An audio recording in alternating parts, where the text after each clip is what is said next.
국화를 재배하는 유리온실. 휴대전화기 버튼을 누르니 온실 천정에 설치한 분무기에서 물 한 개가 퍼집니다.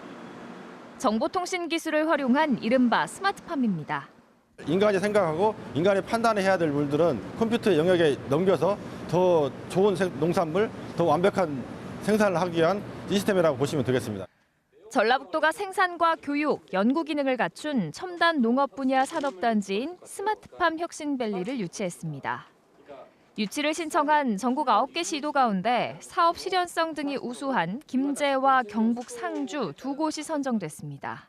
오는 2021년까지 김제시 백구면 일대 10헥타르 용지에 1,800억 원을 들여 스마트팜 혁신밸리를 조성할 계획입니다. 그야말로 전북이 우리나라의 첨단 농업을 이끄는 중심지가 되는 겁니다. 단순히 스마트팜을 만드는 게 아니고 스마트팜을 성공할 수 있는 조건들을 다 거기서 훈련하고 실증해주고 교육하는 곳이기 때문에 이 선도기지가 전라북도에 존재한다는 거. 그러나 농민단체는 스마트팜 단지에서 생산된 농산물의 수출길이 막히면 포화 상태인 국내 농산물 시장에서 중소농민들만 피해를 볼 수밖에 없다며 스마트팜 조성에 부정적입니다. 수천억 원을 들여서 이 대규모 단지에서 생산하겠다고 하면 기존의 농민들은 도대체 농사를 그만두라는 소리밖에 안 된다는 생각이 듭니다. 그래서 이것은 농민을 위한 게 아니다. 농민의 피해를 막고 전북이 명실상부한 농업 수도로 거듭날 수 있는 세심한 추진 계획이 요구됩니다. 시청자 여러분 안녕하십니까. 생방송 심층 토론입니다. 첨단 농업을 이끌 스마트팜 혁신밸리 조성 지역으로 우리 지역이 선정됐습니다. 그동안 민선 6기 이어서 민선 7기 들어서도 전북은 농민과 농업, 농촌이 즐거운 삼락 농정을 기치로 내걸면서 농생명 산업의 중심지로 발돋움하고 있는데요. 이번 기회에 스마트팜 혁신밸리로 지정이 되면서 더욱더 박차를 가게 됐습니다. 그렇지만 한편으로는 대규모 투자가 개입이 돼서 오히려 이 스마트팜으로 인해서 중소농들이 힘들어할 수 있다라는 우려와 반발의 목소리도 높죠. 그래서 오늘 생방송 심층 토론에서는 앞으로 스마트팜 혁신밸리 조성으로 지역이 지정이 되면서 남은 과제와 또 효과 무엇인지 오늘 토론해 보도록 하겠습니다. 시청자 여러분께서도 전화와 문자로 참여하시면 되겠습니다. 여러분께서 주신 의견은 실시간으로 전해드리겠습니다.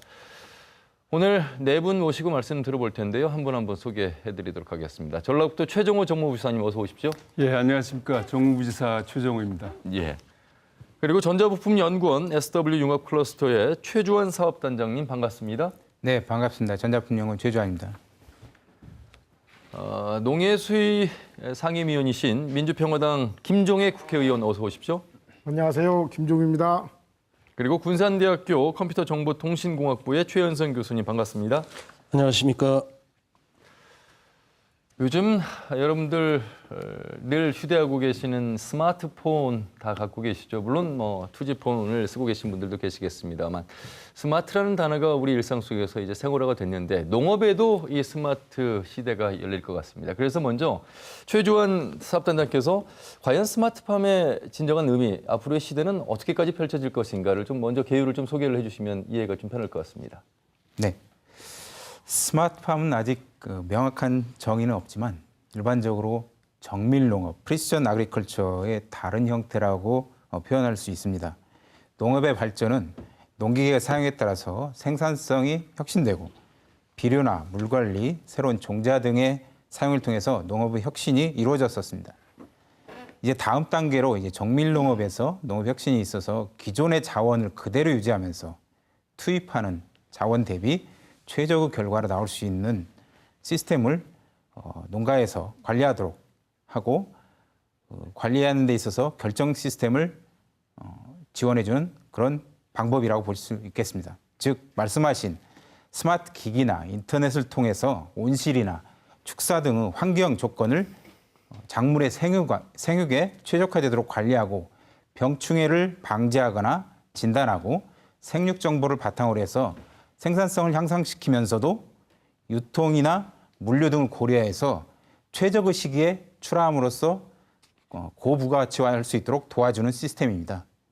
그럼에도 적은 노동력이 투입되고 농작업자는 편의성을 제공할 수 있도록 시스템이 구성되어 있고 최근에는 IoT나 드론, 빅데이터, 인공지능 등이 하나씩 적용이 되고 있습니다.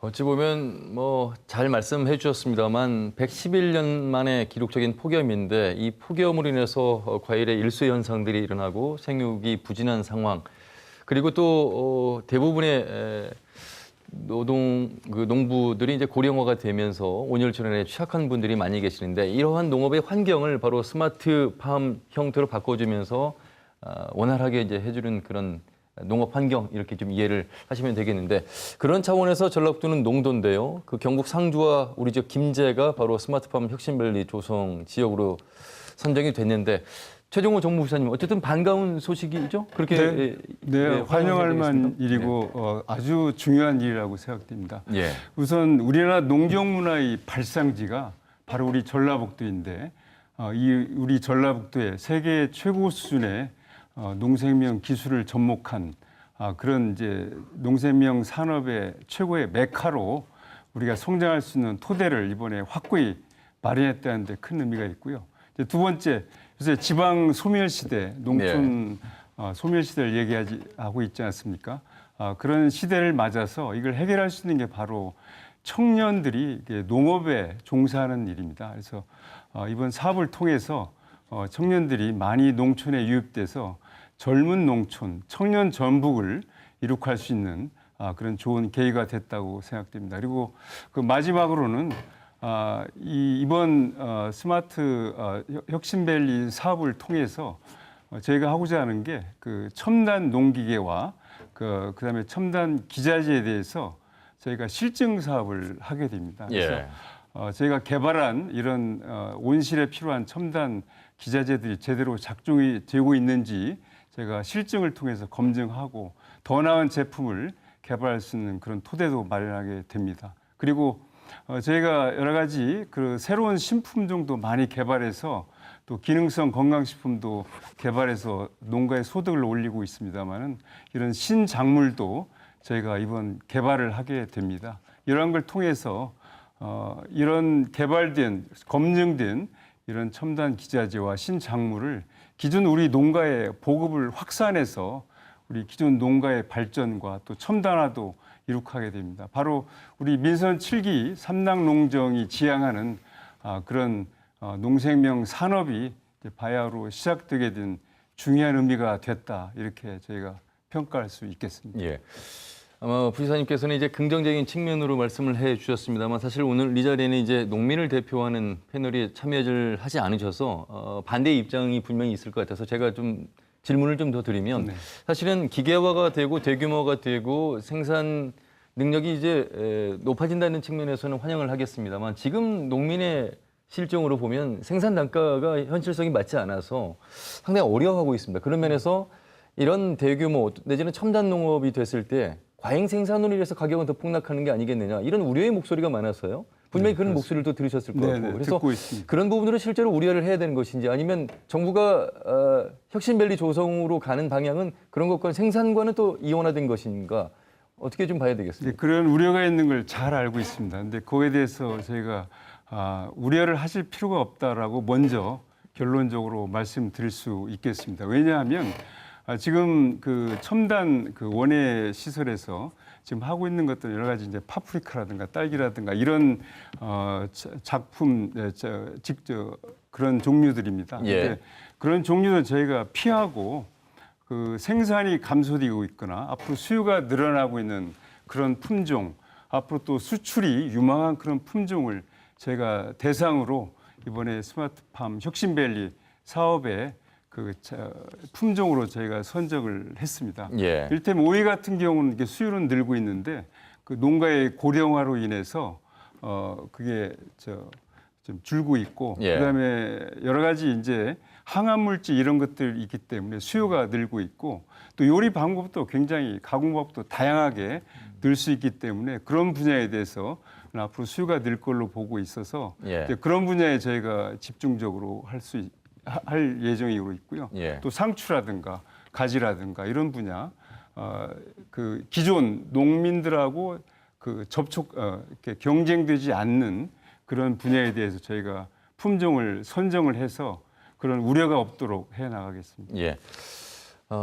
상임위가 이제 농해 수인 김종혜 의원님 나와 계시는데 김종혜 의원의 지역구인 김제가 이제 선정이 된 부분은 국회의원으로서도 이제 지적이고 환영할 만한 일이겠습니다만 정부 차원에서 좀 더 빠른 속도감으로 내세우고 있는 그런 모양새다라고 농민들은 좀 반발의 목소리를 내고 있습니다. 어떻게 이 양면을 잘 들여다봐야 될 텐데요. 의원님은 어떻게 좀 보고 계시는지요? 방금 최정우 부지사님께서도 말씀해 주셨습니다만 농민들의 우려 부분은 이 과잉 생산 부분을 심히 우려하고 있습니다. 예. 아까도 말씀드렸습니다만 파프리카나 딸기나 토마토 같은 경우는 이미 생산 정점을 찍었고요. 지금 생산 조정에 들어가고 있습니다. 그렇기 때문에 그런 부분은 정부에서도 아까 밝힌 바와 같이 제외하고 그 이후에 수요가 있는 부분에 대해서 적극적으로 연구 개발을 한다. 아주 적극적인 생각인 것 같습니다. 그런데 문제는 여러 가지 그 이면에 실제 지속 가능한 청년농을 창업시키기 위한 것이 스마트팜의 한 큰 비중을 차지하고 있는 부분인데요. 예. 청년농들을 독립시키기 위해서는 이분들은 실제 자금이 없습니다. 그렇기 때문에 국가가 연 1%의 30억 정도를 저리융자해 준다. 아주 좋습니다. 그런데 이것이 계속 지속 가능한 농업이 되기 위해서는 무엇보다도 국가가 책임을 져줘야 하는데 이 국가의 농업 정책이라고 하는 것이 책임질 수 있는 부분으로 우리가 믿을 수가 없습니다. 지금까지 네. 상황을 보면은 정권이 바뀐다든가 장관이 바뀐다든가 할 때면 이러한 저리융자가 바로 바뀔 수가 있습니다. 예를 네, 들면 네. 이것이 바뀌게 되면 우리 이 청년 농업인들이 바로 도산할 수가 있는 이러한 상황이 있기 때문에 무엇보다도 정부에서는 이러한 국제적 조류나 상황에 따라서 스마트팜이 분명히 이루어져야 합니다만은 이것이 지속 가능할 수 있도록 분명히 청년 농업인들이 안심하고 농사 질 수 있는 이런 것이 제도적으로 만들어져야 한다라는 것을 먼저 말씀드리고 싶습니다. 그런데 제도적으로 좀 부실한 면이 있고요. 아울러 이렇게 해서 우리 청년농이 농사를 열심히 배워가지고 짓고 있는 상황에서 저리융자를 갚지 못해서 도산을 한다 하게 되면 또한 기술력과 자본력을 가지고 있는 대기업이 진출할 수 있는 교두보회가 되지 않느냐 이러한 우려를 일부 농민들이 하고 있습니다. 예. 이러한 부분도 실제 우려할 만한 부분이기 때문에 이러한 것을 제도적으로 국가에서는 철저히 농민 편에 서서 농민 입장에 서서 제도를 만들어가야 하는데 지금 우리나라가 가족형 자영농이 점점 줄어들고 있습니다. 가장 실제 이런 것이 소작화되어 있는 부분이 축산농가입니다. 축산농가 부분에 있어서도 육개나 오리 같은 경우는 계열화라는 명목하에 실제 대기업이 이미 참여를 하였고요. 예. 이 율이 95%를 차지하고 있습니다. 그렇기 때문에 지금 새로 떠오르고 있는 국제적 시류에 편승해야 하는 이 스마트팜 같은 경우도 대기업의 차단을 처음부터 제도적으로 철저히 해야 한다. 예. 이런 것을 저는 농해수위 차원에서 또한 국가적 우리 도 차원에서 제도적으로 만들어가야 한다라는 예. 말씀을 드리고 싶습니다. 그러니까 크게 보면 두 가지인데 말씀하신 지속 가능한 농업이 되기 위해서는 이제 청년 교육을 해야 되는 부분이 스마트팜 혁신밸리의 가장 큰 축이 되겠고 두 번째는 이제 스마트팜이라는 말에서 느껴지듯이 이것이 이제 ICT를 접목한 기계화되는 대목에서 우리가 그런 것들을 이제 선점하는 측면 이렇게 봐야 되겠는데 18세에서 39세 미만에게 20개월간 교육을 시켜주고 그 이후에 3년 이후에는 바로 이제 농지를 임대를 해주고 저리에 이제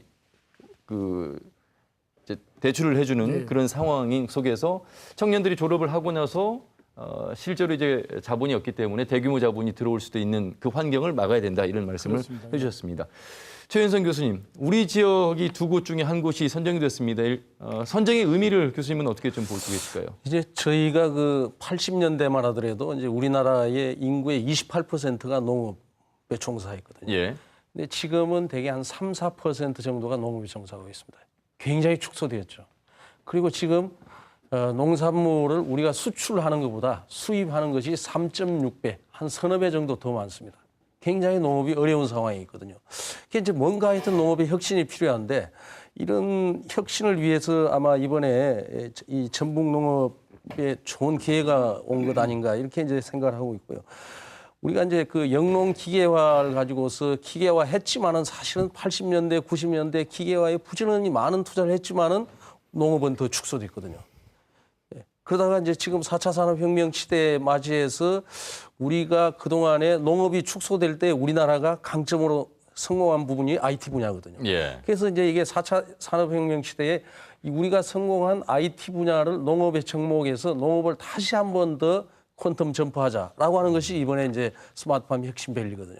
그래서 전북에게는 이제 좋은 기회가 왔고 젊은 농업이 시작되는 아마 이런 좋은 계기가 아닌가 이렇게 저는 생각을 하고 있습니다. 예. 최주환 단장님이 계시는 전자부품연구원이 바로 이런 스마트팜 시대를 준비하는 그 노력의 장소라고 보면 되겠습니까? 네, 맞습니다. 예.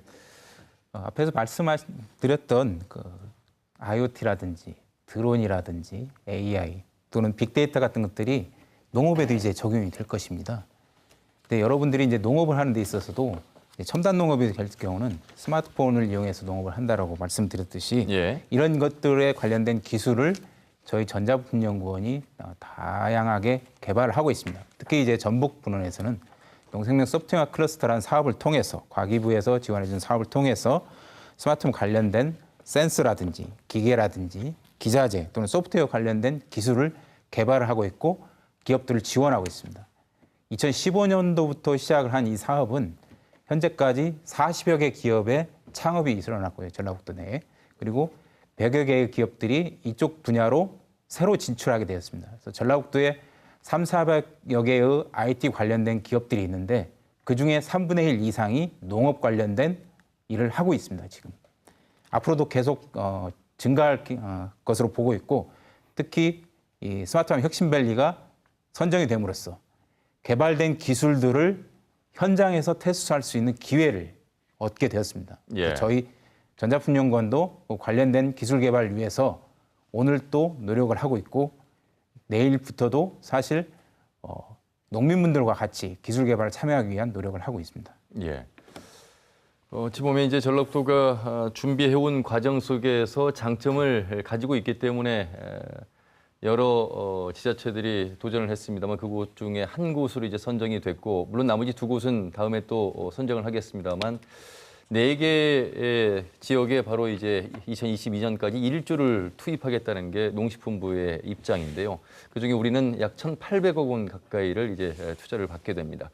지금 그러면 스마트팜 시대가 아직 시작이 안 된 건가? 그렇지 않습니다. 최종국 부지사님 이미 하고 있는 곳들이 있고 유리 온실 속에서 재배를 하고 있는 스마트팜 농이 있어요. 그렇습니까? 그렇습니다. 네. 말씀하신 대로 이제 스마트팜은 이미 시작이 돼 있고 예. 어떻게 보면 스마트팜의 우리 대한민국의 모델이 우리 전라북도에 있다 이렇게 얘기할 수 있습니다. 왜냐하면 그 로즈피아란 그런 그 첨단 원예 시설이 있고 농산무역도 있습니다. 이것들 포함해서 우리가 전라북도가 생산하는 이 스마트팜 이런 시설 작물의 그 전국적인 그 분담 비율이 4분의 1에 달합니다. 그 예. 정도로 우리 전라북도가 이렇게 잘하고 있는 분야입니다. 그래서 도에서도 이런 첨단 스마트 이런 농산업에 저희가 투자를 아끼지 않고 있습니다. 저희가 매년 그 비닐하우스 건설이라든가 그다음에 원예 현대화에 한 200억 정도를 매년 저희가 투입하고 있는 그런 실정이고 그 제가 지금도 좀 아쉽게 생각하는 게 제가 개근상을 못 받아봤어요. 그 모내기철 되면 꼭 이 학교를 빠질 수밖에 없는 그래서 정근상밖에 못 받아본 게 매우 아쉬운데 바로 우리 농업이 그 전에 너무 인력에 의존했다 이렇게 말씀드릴 수 있습니다. 근데 예. 지금은 그렇게 농사를 지어서는 안 되지 않습니까? 그래서 기계화를 해야 되고 첨단화를 해야 되고 과학화를 해야 되고 이제 그런 시대가 됐다고 생각합니다. 아까도 말씀하셨습니다만 이제 공부 못하면 농사져라. 그것도 옛말인 것 같습니다. 요즘은 이제 공부를 잘하는 스마트한 청년이 농업에 종사해서 우리 기존에 경험이 많은 우리 어르신들과 같이 접목을 해서 연계해서 농업을 한다면 더 큰 발전이 있을 거라고 봅니다. 그래서 예. 자식한테 물려주고 싶은 우리 농업, 첨단 농업, 그런 것이 우리 전라북도가 먼저 선도적으로 이끌어 나가야 된다고 이렇게 생각하고 있습니다. 예. 자, 그러면 아마 이제 시청자분들께서 궁금해하실 것 같습니다. 한 해 청년 50명 가까운 인원을 이제 교육을 시키는 그런 혁신밸리인데 김제시 109면 10헥타르 일대인데 그 조성 지역 계획이 지금 나와 있습니다. 오늘 준비하신 것 같아서요. 네네. 좀 구체적으로 좀 설명을 해주시고 어떤 분들이 참여하실 수 있는 것인가? 예. 예, 이 도표를 가지고 이렇게 말씀드리겠습니다. 혁신밸리 개요를 이렇게 말씀드리면 방금 말씀하셨는데 유치는 김제시 109면 여기에 농식품 인력 개발원이 있습니다.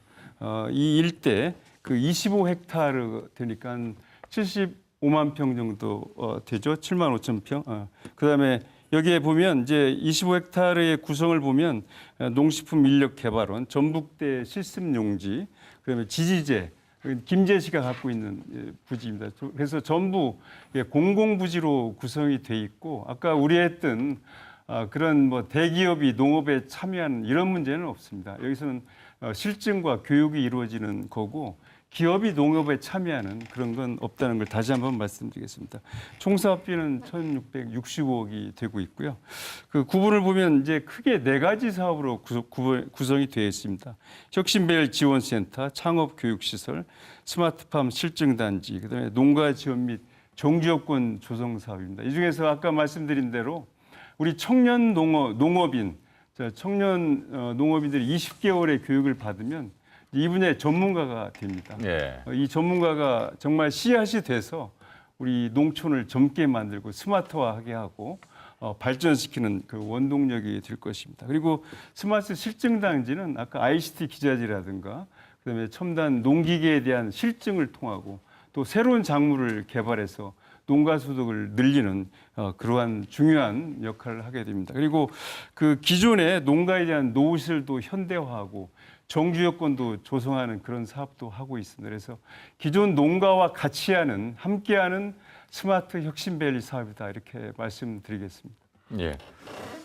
자, 스마트팜은 농업의 이제 4차 산업혁명으로 불리고 있는데 이미 잘 아신 것처럼 미국이나 네덜란드가 아주 선진 사례를 보여주고 있습니다. 최혜선 교수님, 우리와는 농업 환경이 좀 다르긴 합니다만 어쨌든 이러한 스마트팜 시대를 이미 열었던 선진 사례를 우리가 이제 도입하겠다는 취지고 아직 뭐 기계화에 있어서는 뒤떨어진 상황입니다. 그렇죠? 그렇습니다. 예. 그 이제 지금 저희가 그 가장 이제 벤치마킹을 많이 하는 데가 네덜란드거든요. 근데 네덜란드는 미국 땅의 270분의 1밖에 안 되는 작은 땅이지만은 미국에 이어서 세계 2번째의 농산물 수출 국가예요.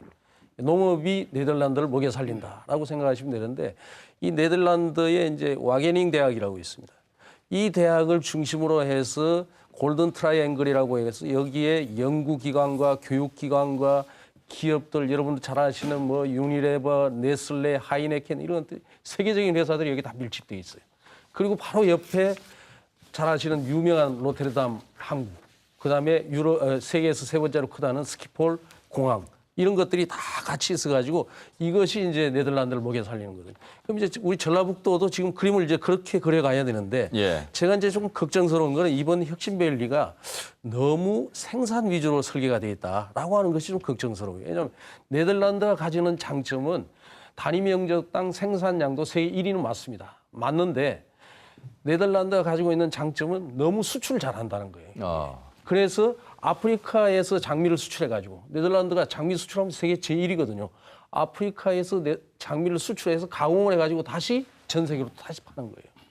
이런 걸 너무 잘하는데 우리가 이제 그런 거에 대한 준비가 없으니까 지금 농민들께서 얘기하는 게 뭐냐면은 생산해서 지금 물건이 없는 게 아니다 이거예요. 왜 폭락했냐 값이. 값이 왜 폭락했냐.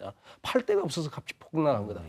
팔 수 있는 방법을 먼저 찾아줘야 되는데 그 방법을 안 찾고 생산하는 것만 너무 집중해 있다. 그래서 제가 이제 부지사님하고 이제 의원님 와 계시니까 부탁을 드리자면은 여기에 우리 전라북도는 조금 유통 기능을 조금 더 강화했으면 더 좋지 않겠나 이렇게 생각을 좀 하고 있습니다. 예. 이제 어찌 보면은 지금 첫 번째 말씀해 주셨던 내용 중에 하나가 바로 이제 지속 가능한 농업의 인력의 대체, 인력의 어떤 전환, 변화 속에서 청년 교육이 우선 순위로 들어가는데 과연 그러면 청년 농업 일자리는 우리가 생각하는 그 기대 이상으로 많이 늘어나는 것일까? 또 그렇지 않을 수 있다. 1년에 한 50명 교육시켜가지고 그게 얼마나 효과가 있을까? 이렇게 생각하시는 분들이 계실 것 같은데 물론 단기적으로 보면 그렇습니다만 이 네 분께 한번 청년의 농업인 일자리가 과연 어떻게 늘어나는 것인지 먼저 부지사님 좀 소개해 주시죠. 뭐 먼저 좀 설명을 드릴 건 이번 제 스마트팜 혁신베이를 통해서 청년 일자리가 어떻게 창출이 되는지를 먼저 도표를 가지고 설명을 드리겠습니다. 총 20개월의 교육 기간이 됩니다. 그래서 입문 교육은 2개월 하고 2개월이 끝나면 이제 6개월간 이제 교육형 실습을 받게 됩니다. 이 과정이 끝나면 이제 향후 자기의 장래를 감안한 그런 이제 경영형 실습을 12개월, 1년간 받게 돼서 총 20개월로 이게 구성이 되어 있습니다. 이렇게 받게 되면 정말 청년이 열정과 또 그런 고민과 그 공부를 열심히 한다면 정말 전문 농업인이 될 겁니다. 정말 스마트한. 그래서 이분들이 이제 이런 교육과가 끝나면 다양한 분야에 진출할 수가 있게 됩니다. 먼저 스마트팜을 이제 창업할 수도 있게 되고요. 또 스마트팜에 이렇게 많이 확산이 될 거니까 이제 컨설턴트의 또 기능도 하고 있고 예. ICT 업체라든가 이런 데 취업을 할 수 있는 그런 역할을 하게 됩니다. 그래서 저희가 한 150명 정도를 이번 스마트팜 혁신밸리 사업을 통해서 육성하려고 합니다. 근데 150명은 정말 적죠. 이게 씨앗이 돼서 이제 더 발전을 하겠습니다만은 저희가 주목하는 것은 이 스마트팜 혁신밸리 이 사업은 아주 작은 시작이면서 반드시 또 성공시켜야 되는 사업입니다만은 저희가 장래에 지향한 게 아시아 농생명 스마트 밸리 사업을 저희가 하고 있습니다.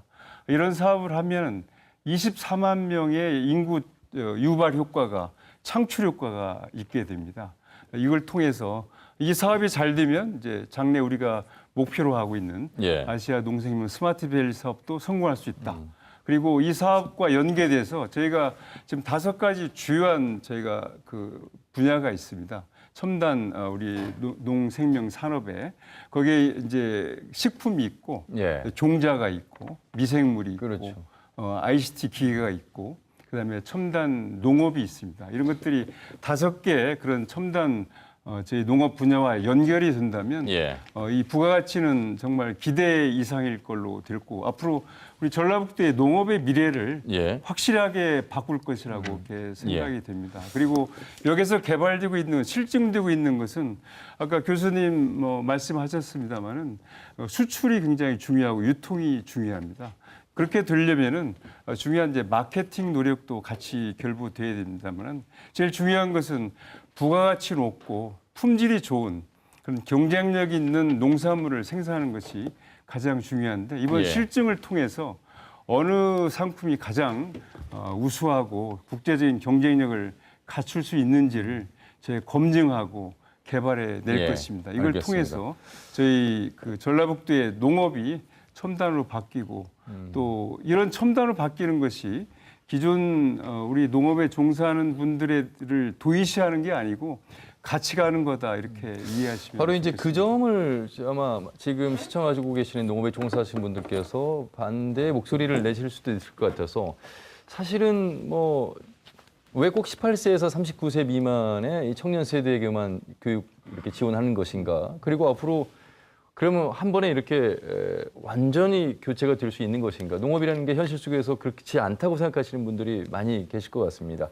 뭐 대부분의 군 단위를 가면 이제 65세 이상이 30%를 넘는 초고령 사이고 그분들이 실제 소농으로 겨우겨우 이제 농업에 종사하고 계시고 물론 특혜작물 쪽에 종사하시는 분들도 계시겠습니다만 김종혜 의원님, 청년 일자리 조금 더 늘린다는 명목 하에 기존의 농민들은 도외시되는 건 아닌가, 소외되는 거 아닌가 이런 부분들이 있을 수 있을 것 같아서요. 심히 우려할 만한 부분입니다.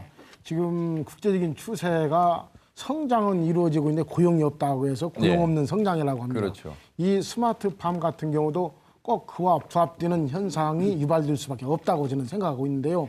그렇다고 해서 고용이 없다고 해서 기대 이하의 고용이라고 해서 스마트팜을 부정할 수는 없는 또 상황이거든요. 그러면 어떻게 이 간극을 메꿔야 하느냐 이것이 우리가 풀어야 할 문제입니다. 예. 그 부분이 바로 첫째는 농민과의 많은 소통, 대화가 우선돼야 한다는 것과 또 아울러서 대기업이 어쨌건 진출하지 못하게 해야 하는 부분과 품종에 있어서의 과잉된 품종은 버리고 필요한 것. 예를 들면은 스마트팜에서 기존의 6대 작물만 할 것이 아니라 지금 뭐 망고라든가 예를 들면 첼리라든가 이런 것들 중심으로 실제 우리가 원예 작물에서 필요로 하는 신세대들이 요구하는 이런 작물 쪽으로 눈을 돌려야 한다고 저는 봅니다. 예. 그리고 또 아울러서 가장 중요한 것은 여기에 지속 가능하게 해야 합니다. 그래야만이 스마트팜이 주장하고자 하는 농업인의 삶을 올릴 수 있고 또 농업을 최첨단화할 수 있으면서 이 청년을 창업하게 할 수 있는데 청년이 창업하게 할 수 있는 것은 교육도 중요합니다만은 실제적으로 경제적으로 연계가 돼야 하는데 경제적으로 연계되는 것은 무엇보다도 농업은 보호무역주의가 우선돼야 한다고 봅니다. 보호무역주의. 보호무역. 예. 신자유주의 갖고 농업은 안 됩니다. 지금 무한 경쟁 시대에 농업을 열린 상태로 놓았다. 농업은 지금 현재 우리가 존립할 수 없는 상황입니다. 아직은. 예. 그렇기 때문에 국가가 철저히 보호를 해야 하는데 보호하기 위해서는 무엇보다도 예산이 수반돼야 하는데 국가 예산이 지금 전체적으로 보면은 자꾸 농업 예산을 축소하고 있습니다. 이번에도 예산이 이번에도 줄어들었죠. 요구 예산액이 타 부처의 요구 예산액은 6.8%를 상향했는데 농업부만 4.1%가 오히려 삭감됐습니다. 예. 이런 상황에 직면한 한국의 정부에서 입장에서 놓고 보면은 우리 이 스마트팜 과연 우리가 지금 청사진을 그리고 있는 이러한 지속 가능한 농업이 될 수 있느냐 이것이 문제입니다. 이번 같은 경우도 지금 1,600억 중에서 1,000억 정도는 국비가 소요돼야 합니다. 그런데 농림부에서는 처음에 약속은 1,000억 해놓고 기재부에 신청은 벌써 600억 정도로 축소됐습니다. 그러면 그 간극을 어떻게 해결해야 하느냐. 이 문제가 발생하기 때문에 초창기 처음부터 벌써 한 300~400억 정도가 적자를 가지고 스마트팜 이거 이루어질 수 없습니다. 그렇네요. 이런 상황을 우리 시나 도나 또 우리 같은 국회의원이나 이런 분들이 서로가 소통을 하면서 지속 가능한 농업 또 국제적 시류에 맞는 농업의 최첨단화로 가기 위해서는 무엇보다도 가장 중요한 것이 예산이 수반돼야 한다는 것. 예산 수반이 될 수 있도록 노력해야만이 우리가 어렵게 농생명 도시로서 또 우리 전라북도만큼 기술 개발이 집적된 지역이 없습니다. 우리 전라북도 같은 경우는 연구기관만도 한 15개 정도가 있고 대학에서 연구한 17개 정도가 있어요. 이렇게 집적된 기술을 활용할 수 있기 위해서는 자금이 수반돼야 한다는 것. 국가 주도로 치러져야 되는데 지금 지방비가 투입되는 지자체 주도로 가기 때문에 어려움이 있을 수 있다는 말씀이잖아요. 어떤 국가 주도로 처음부터 좀 물꼬를 틀어야 한다. 저는 이렇게 생각하고 있습니다. 예. 그리고 두 분의 말씀을 들으면서 좀 궁금해지는 것이 과연 그러면 품목 선정이 중요할 텐데 우리 전북은 어떤 품목을 선정을 할 계획인가? 그리고 아울러서 이것이 곧 내수 시장으로 나왔을 때는 일반 농민들과의 경쟁이 뭐 불가피하듯 뻔하기 때문에 가격 경쟁이 있어서 자칫 과잉 생산이 됐을 때는 폭락할 우려도 있고 그래서 그런 부분들이 좀 걱정이 되는 대목인데 부지사님 어떤 종목들 제가 알기로는 뭐 파프리카나 이렇게 이미 정점을 찍어서 하락하는 종목들이 아닌 네네. 오이나 가지, 멜론, 상추 뭐 이런 종목으로 알고 있는데 맞습니까? 맞습니다. 그 오이, 가지, 상추, 멜론 말씀하신 금방 이제 파프리카라든가 이런 게 지금 생산이 많이 되고 있고 이미 정착된 그런 품종이 아닌 예. 그것과 경쟁이 되지 않는 분야를 저희가 선정을 해서 이제 추진할 그런 예정으로 있고요. 예. 다만 이번에 그 스마트팜 혁신밸리 사업이 대규모 그 이런 작물을 생산하기 위해서 하는 사업이 아닙니다. 예. 청년 농을 육성하는 게 하나의 중요한 사업이고 또 하나가 이런 작물을 실증을 통해서 최첨단 그 스마트팜을 운영할 수 있는 기자재와 그런 농기계, 신작물 개발 여기에 중점이 있어서 처음부터 대규모 원예 단지를 구성을 해서 거기에서 막 생산을 처음부터 하는 게 아닙니다. 그래서 예. 그 청년 농업인을 육성하고 이제 실증단지를 구성해서 이걸 이제 성공시키겠다.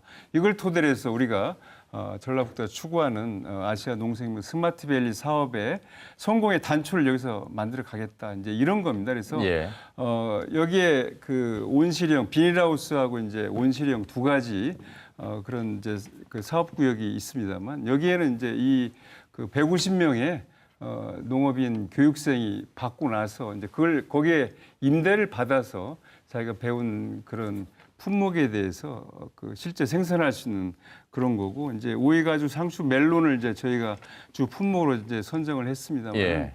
이런 품목은 저희가 그 앞으로 농민단체와 지속적인 협의를 통해서 이 모든 사업 내용도 저희가 논의를 할 그런 예정으로 있습니다. 지금 저희가 농림식품부에 이번에 스마트팜 혁신밸리 사업이 선정이 돼 있습니다만 저희가 예비 계획서를 내서 선정이 된 것이고 이제 본 계획서를 연말까지 제출을 해야 됩니다. 예. 그래서 그 과정에서 농민과 우리 도민과 충분한 협의를 통해서 우리 정말 도를 위하고 농민을 위한 그런 사업 계획이 선정이 될 수 있도록 하겠습니다. 예. 그 시간이 많지 않아서 한 발 좀 더 나아가서 질문을 최현성 교수님께 드려보도록 하겠습니다. 아무래도 대학에 계시기 때문에 우리 대학생들의 이러한 혁신밸리 조성으로 인해서 농업 분야에 진출할 수 있는 기회가 열렸는데 문제는 이렇게 3년간 교육을 받고 나서 과연 그 다음에 말이죠. 물론 저리로 대출을 해주긴 하겠습니다만 1헥타르 정도를 설치하는데 무려 40억에서 50억 정도가 든다고 합니다. 그러니까 뭐 여기는 이제 지열, 냉난방, 뭐 모든 시설을 포함해서 그렇습니다.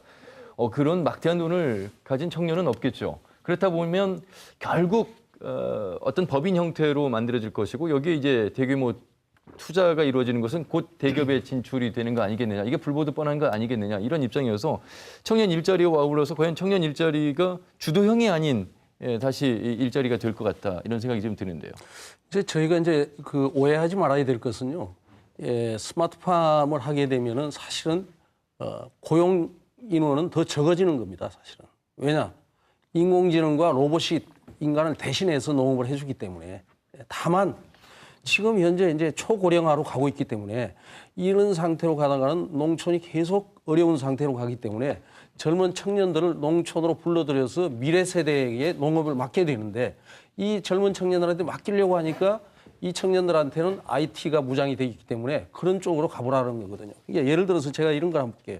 이제 여기 젊은 분들 많이 나와 계시니까 아마 화장품 살 때에 스타일 난다에서 화장품 사본 적이 있을 거예요. 청바지 같은 것도 사본 적이 있을 거예요. 이게 이제 청바지, 보세 청바지 팔고 화장품 파는 데인데 이게 로레알이라고 하는 프랑스의 세계적인 그 뷰티 산업 하는 데다가 100% 지분으로 이번에 팔렸어요. 수천억에 아마 팔린 걸로 알고 있습니다. 자, 또 이런 얘기가 있어요. 여러분들 우아한 형제들을 잘 아실 거예요. 그죠? 배달의 민족 가지고 하는 게. 제가 하고 싶은 거는 난다라든지 아니면은 우아한 형제들이라든지 이런 기업이 음식 유통업이냐 아니면은 인터넷 기업이냐 아니면은 화장품 회사냐 아니면 인터넷 기업이냐. 이게 지금 현재 융합 시대거든요. 우리가 농업을 한다라고 하는데 스마트팜을 한다라고 하면 저는 청년들한테 기회가 농업 생산에서부터 기회가 오는 게 아니고 이런 AI, IoT, 빅데이터, 클라우드, 모바일 이런 것들 가지고서 농업을 하면서 거기에서 신기술이 만들어지는 거예요. 여기서 청년들이 기회를 잡는 거예요. 여기서. 그래서 우리가 이제 일본에 있는 이 요코하마에 있는 이제 그란파 식물 공장이라고 있는데 여기는 구지츠, 그다음에 NEC, IBM 이런 데들이 다 참여하고 있어요. 이게 이제 과연 이게 이제 IT 기업인지 농업 회사인지를 알 수가 없도록 되는 거거든요. 이제 전라북도가 이런 데서 미래를 찾아야 되고 그러다 보면은 대학이 할 역할이 있고 청년들도 그러다 보면은 많이 올 거 아니냐. 그래서 저희 전라북도 이번 그 혁신밸리는 조금 좀 그런 방향 쪽으로 좀 가주면 좋지 않겠나 이렇게 생각이 듭니다. 예, 최주원 단장님 생각은 어떻습니까? 네, 이 스마트팜 혁신밸리 조성의 목적이 농업만을 위한 것은 아닙니다. 스마트팜이기 때문에 앞에서 말씀하셨던 많은 부분, IoT라든지 빅데이터라든지 이런 것을 할 수 있는 IT 기업의 성장 여건을 제공하는 것도 하나의 역할입니다.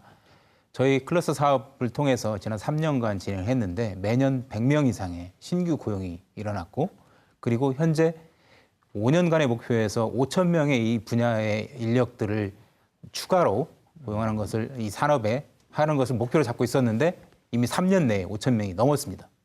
즉 농업의 인구가 감소하고 그런 부분에 있어서 창농들이 적다 하더라도 거기에 필요한 기자재라든지 소프트웨어라든지 센서라든지 이런 거를 개발하는 분들을 전라북도에 그만큼 늘어나고 있다는 것입니다.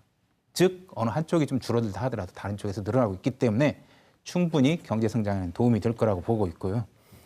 그리고 우수한 인력들이 대다수가 수도권으로 가고 싶어 합니다. 젊은 인력들이. 그렇지만 일부 인력들은 남아서 지역에 있는 IT 기업들에 들어가고 또 창업을 하고 창농을 하고 그리고 경제 성장을 이루는 데 도움을 주고 있습니다. 이게 다 농업이라는 새로운 시장이라고 IT 기업들 보고 있기 때문에 예. 이런 성장이 있을 것으로 보시면 될 것 같아요. 예. 김종희 의원님, 이 스마트팜을 두고 농업한 4대강 사업이다 이렇게 전국 농민의 농민분들은 이야기를 할 정도로 그렇게 방향이 돼서는 안 된다 이런 입장이신데 실제로 재작년이었죠. 그 4대강 새만금의 LG CNS가 무려 3,800억을 투자해서 스마트팜 시대를 열겠다. 예. 물론 이제 무산이 됐습니다. 예. 그리고 역시 지금 경기도 화웅간척지 같은 경우도 10헥타를 하다가 지금 철수하는 그런 사례가 있었고요. 그래서 이 부분은 아주 신중하게 좀 접근을 해야 되는 부분. 그러니까 대기업의 진출을 이제 막자는 취지는 물론 말씀을 하셨습니다만. 그 부분과 일맥상통하는 부분입니다. 지금 현재 우리 전라북도에 선정된 스마트팜은 실제적으로 대기업도 상관이 없고 또 아까 저 부지사님께서 말씀해 주셨듯이 파프리카라든가 지금 잉여 농산물을 더 재배하자는 이런 취지는 아닙니다. 예. 그러나 이러한 스마트팜이 전국적으로 확산돼야 할 필요성이 있고 확산되어야만 한다고 봅니다. 예. 확산되어졌을 때 그때를 저는 말씀드리는 것인데요. 자칫 잘못하면 이것이 아까 말씀드린 계열화 사업화 될 수밖에 없다. 화웅지구, LG의 참여 이런 부분으로 되게 되면 그렇지 않아도 영세, 중소 농민들이 설 땅이 없어지기 때문에 처음부터 이 부분은 확실히 다잡고 가야 한다라는 것이 제 말씀이고 지금 저는 그렇습니다. 우리 농업 농촌의 정책이 다른 타 정책에 비해서 철저히 외면당하고 있거든요. 지금 쌀값이 17만 7천 원이라고 하지만은 이 쌀값이 20년 전의 쌀값입니다. 그렇죠. 지금 수박 한 덩이 가격이 지금 올해 엄청 가물어 가지고 약 3만 원 되는데 평균 15,000원 가는데 이 15,000원 수박 한 덩이의 가격이 30년 전의 수박 가격입니다. 그런데 30년 전은 여자분 한 분의 품삯이 그 당시 2만 원이었습니다. 지금은 7만 원, 8만 원 제합니다. 예. 이런 상황에서 농산물 가격은 그대로 유지하고 있는데 주변 여건은 올라가고 있어요. 이런 상황에서 스마트팜이 전국화의 일로에 있는 이 상황에서 실제 아까 여러분들이 말씀해 주셨습니다만 이 스마트팜으로 인해서 고용을 일자리를 창출한다. 이건 오히려 교수님 말씀과 같이 일자리는 줄어들 것이 뻔합니다. 예. 그렇다고 하더라도 우리는 이 스마트팜을 또 밀고 나갈 수밖에 없는 입장이에요. 그러면 어떻게 해야 하느냐. 그렇다고 해서 저도 이런 부를 농민단체와 많은 토론을 해봤는데 농민단체 일부 또 과격한 분들은 절대 반대를 하는데 저는 반대하지 않습니다. 찬성합니다. 왜 찬성하느냐 하면은 우리가 나라 쌀을 훑을 때 과거에는 홀대로 훑었습니다. 지금 콤바인으로 훑습니다. 그러면은 지금 상황이 콤바인 시대가 됐는데 홀대를 사용하자는 논리와 같기 때문에 아무리 상황이 좀 어렵고 하더라도 우리는 분명히 콤바인을 사용해야 하고 이와 마찬가지로 원예작물은 스마트팜화 돼야 하는데 이것이 경자 유전의 원칙은 최소한 지켜줘야 한다는 거. 경자 유전의 원칙이 지켜지지 않으면 참으로 우리 농민들은 설탕이 없어지고 또 문제는 생산된 이 작물을 철저히 유통 구조를 개선해서 수출에 우리가 눈을 돌릴 수 있는 이런 방향이 스마트팜 연구 개발비보다도 더욱더 많이 투자돼서 예. 실제 우리 농산물을 안심하고 소비할 수 또 안심하고 판로를 우리가 보장하는 이런 농업 정책이 필요한 것이지 지금 현재 스마트팜이 필요하기도 하지만 더 중요한 것은 판로다는 거. 이러지 않고는 우리는 농업은 아주 앞길이 막막합니다. 예.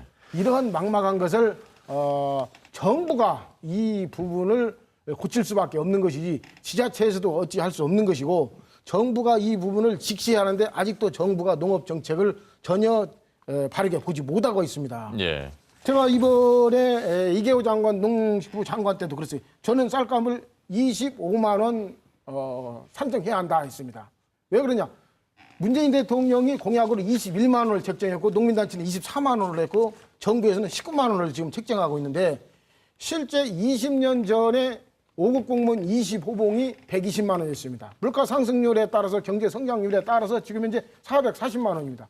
그런데 우리 쌀값이 거기에 한정해서 물가 상승률과 경제 성장률에 따라서 쌀값을 산정한다면 47만 원이 돼야 합니다. 한꺼번에 오를 수 없기 때문에 예. 최소한 25만 원이 돼야 한다. 이와 마찬가지 논리입니다. 이렇게 우리 농업은 천대받고 있습니다. 스마트팜, 그래서 제가 우려하는 것이고 스마트팜을 찬성하기는 합니다만은 이러한 제도적 장치가 뒷받침되지 않고는 또한 쌀값과 같이 들 수밖에 없다. 또 축산과 같이 들 수밖에 없다. 그래서 처음부터 이 부분에 대해서는 무엇보다도 품종 선택, 예. 또 수출, 대기업의 철저한 진입 배제 이 세 가지가 선행돼야만이 우리 농민들이 스마트팜을 하는 것에 대해서 허여할 것이고 정부에서도 바른 정책이다라고 말할 수 있다고 저는 생각합니다. 예. 오늘 해야 될 내용을 정리를 다 김종희 의원께서 해주신 것 같습니다. 자, 그리고 시청자 여러분께서도 많은 의견을 주셨습니다. 좀 소개해 올리도록 하겠습니다. 농민을 위한 지속 가능한 살길 마련 후에 스마트팜을 만들어야 한다는 의견 주셨고요. 스마트팜 주체를 농민으로 해야지 대기업은 안 된다. 그리고 청년 농업인 육성이 가능할까? 농업이 희망이 있어야 청년 농업인이 되겠다고 서로 나서지 않을까? 이런 의견이 있었고요. 전북은 어떤 사업이든 안 된다고만 한다. 전북 경제는 언제 살릴 것인가? 이런 의견도 있었고요. 스마트팜이 조성되면 소규모 농민들은 모두 농사를 접어야 한다. 그리고 1,800억 원 중에서 이분은 이 부분을 잘 지적을 해주신 것 같습니다. 온실 건축비 소프트웨어 업체가 다 가져간다. 농민한테는 오지 않는다. 시설 투자비가 70%를 차지하는데 바로 그 시설하는 업체만 돈을 번다. 이런 이야기를 해주셨습니다. 물론 그렇지 않을 수 있습니다만 감사드리면서요. 그럼 스마트팜 이제 조성 지역으로 선정이 됐기 때문에 추진되겠습니다. 그 추진되는 데 있어서 과제를 각 입장 속에서 들으면서 이제 마무리를 하면 좋을 것 같은데 먼저 최정호 부지사님, 어쨌든 그러면 우리 지역뿐만 아니라 거의 우리 지역 안에서만 청년 교육생을 선정하게 됩니까? 아닙니다. 그건 전국적인 농업에 종사하고 있는 열정을 가진 그리고 앞으로도 농사에 계속해서 종사할 그런 농업의 인재를 저희가 선정을 할 계획입니다. 예, 당장 그러면 내년부터 교육생을 받게 됩니까? 그렇습니다. 내년부터. 그래서 지금 저희가 아까도 말씀을 드렸습니다마는 본 계획을 연말까지 저희가 마련을 해서 농식품부에 이제 승인을 받아야 됩니다. 그 이후에 이제 교육부터 이제 시작이 될 것입니다. 그리고 교육과 동시에 각종 시설들이 이제 공사도 같이 병행이 돼야 될 것 같고요. 그래서 저희가 농식품 그 개발원을 우선 사용해서 교육이라든가 실습에 그런 중심 거점으로 활용할 그런 생각으로 있습니다. 그리고 아까도 제가 강조해서 말씀을 드렸습니다만 이제 본 계획이 연말까지 수립이 되는데 그 과정에서 우리 농민과 도민과 농민 단체와 긴밀히 협의해서 우리 도에 도움이 되고 농민의 진정으로 요구하는 이제 그런 사업 계획으로 될 수 있도록 최선을 다하겠다는 말씀을 드리고요. 이 사업은 이제 반드시 성공을 해야 됩니다. 그래서 제가 별도의 TF를 도내에 꾸려서 성공할 수 있도록 최선을 다하겠습니다. 이 과정에서 우리 농민과 도민 여러분들, 특히 우리 젊은 청년들의 많은 참여가 필요하다고 생각됩니다. 예. 우리가 지향하는 게 그 농업이 우리 전라북도에서 굉장한 중요한 분야를 차지하고 있습니다. 현재 3분의 1을 차지하고 있습니다. 현재 종사하는 인구는 일부 조정이 되겠습니다만 네. 이 농업이라는 것은 이제 첨단이라는 튼튼한 무기가 결합이 된다면 우리 미래 산업과 접목을 돼서 앞으로 우리 전라북도를 이끌어갈 그 중추 산업이 될 것입니다. 예. 그래서 우리 전라북도가 세계 최첨단 농업 수도가 될 수 있도록 알겠습니다. 저희 도에서 최선을 다하겠다는 말씀을 예. 드리겠습니다. 마무리 발언 최소연 교수님, 우리 청년들에게 앞으로 이런 스마트팜에 대해서 교육하고 홍보를 좀 많이 해야 되겠습니다. 그렇습니다. 저희 이제 이번에 기대가 굉장히 크고요. 저희들의 스마트팜의 경쟁 국가는 사실은 중국 그리고 일본입니다. 우리가 수출해야 될 곳들이 또 스마트팜으로 우리의 경쟁자예요. 그리고 지금 대기업 참여 걱정하셨지만 이미 네이버 그다음에 카카오 이런 데서 유통을 중심으로 해가지고 농업에 참여하고 있습니다. 공룡 IT 기업들이에요. 이런 상황에서 전라북도가 추진하고 있는 스마트팜 혁신밸리가 성공하기 위해서는 어떻게 해야 되느냐. 저는 젊은 청년들의 참여가 절대적이라고 봅니다. 그래서 전국에 있는 청년들이 우리 전라북도로 모여들어서 예. 여기에서 꿈을 가지고 세계로 나가길 바랍니다. 예, 최주원 단장님 마무리 한 말씀 조언해 주시죠. 네, 현대는 플랫폼 전쟁입니다. 모든 기업이나 모든 국가에서도 플랫폼을 선점하기 위해서 많은 노력을 하고 있고 농업에서도 플랫폼이 중요하기 때문에 대기업들도 진출하기 위해서 노력을 하고 있는 것입니다. 이런 지금 현재 스마트팜에 진출하려고 하고 있고 진출하고 있는 대기업들이 대다수가 통신 관련된 업체입니다. SKT나 KT나 LG도 마찬가지고 앞에 말씀하셨던 다음 카카오나 네이버도 통신된 인터넷 관련된 기업들입니다. 이런 기업들이 하려고 하는 것들은 단순히 농업을 하려고 하는 게 아니라 거기에 필요한 다양한 기자재나 센서라든지 플랫폼이라든지 소프트웨어들을 제공할 수 있는 그런 플랫폼을 가짐으로써 나중에 그걸 활용할 수 있는 다양한 부가 서비스를 만들 수 있기 때문입니다. 예. 그 안에 저희 전라북도 기업들이 중소기업들이 플랫폼에 들어가는 다양한 기자재라든지 소프트웨어라든지를 제공할 수 있는 기회를 가질 수 있는 것이 필요하다고 보고 이번 스마트팜 혁신밸리에 그런 업체들이 많이 들어가서 실증을 할 수 있는 기회를 가졌으면 좋겠습니다. 예. 김종인 의원께서 이계호 농식품부 장관 청문회 때도 계속해서 거듭된 질문을 하셨습니다. 농식품부의 방향을 앞으로도 좀 예의주시하시면서요 한 말씀 부탁드리겠습니다. 이제 아까 전에도 제가 말씀드렸습니다마는 스마트팜은 분명히 필요합니다. 이러한 지속 가능한 청장년들의 첨단화 농업 또 창업 이것이 이루어지고 농업인의 삶 향상을 이루어지기 위해서는 무엇보다도 제가 해야 할 일은 우리 도에서 요구하는 예산이 제대로 관철될 수 있도록 예. 하는 것이 제가 해야 할 소임으로 저는 오늘 토론을 통해서도 느꼈고 저는 알고 있습니다. 그런데 정부에서는 이 부분을 삭감하려고만 하니까 어쨌건 저도 모든 상황을 총동원을 해서 사람들과 또 인맥을 서로가 공유하면서 우리 전북이 스마트팜으로서 성공할 수 있도록 예산이 꼭 관철될 수 있도록 노력하겠다는 것을 말씀드리고 여기 토론에서 이루어졌던 여러 가지의 상황들이 꼭 우리 스마트팜이 진정성 있게 대기업을 막아야 한다는 논리, 또 시장을 개척해야 한다는 논리, 또 수출을 해야 한다는 논리, 이런 것들이 지켜질 때 진정성 있는 스마트팜의 성공으로 가지 않느냐라는 생각을 해보면서 예. 저는 제 소임을 최대한 다하겠다는 것을 약속드리겠습니다. 예. 네. 김종인 의원님 말씀으로 가름하겠습니다. 규제할 건 규제하고 막을 건 막고 활로를 찾아야 될 새로운 스마트팜의 시대를 우리 지역 김제 전북이 또 이끌어야 될 과제도 남아있다는 말씀 드리면서 마무리하고요. 사업이 본격화되면 저희 생방송 심층 토론에서 한 번 더 심도 깊은 이 토론회를 진행하도록 하겠습니다. 네 분 말씀 잘 들었습니다. 고맙습니다. 네. 늦은 밤까지 시청해주신 여러분 고맙습니다.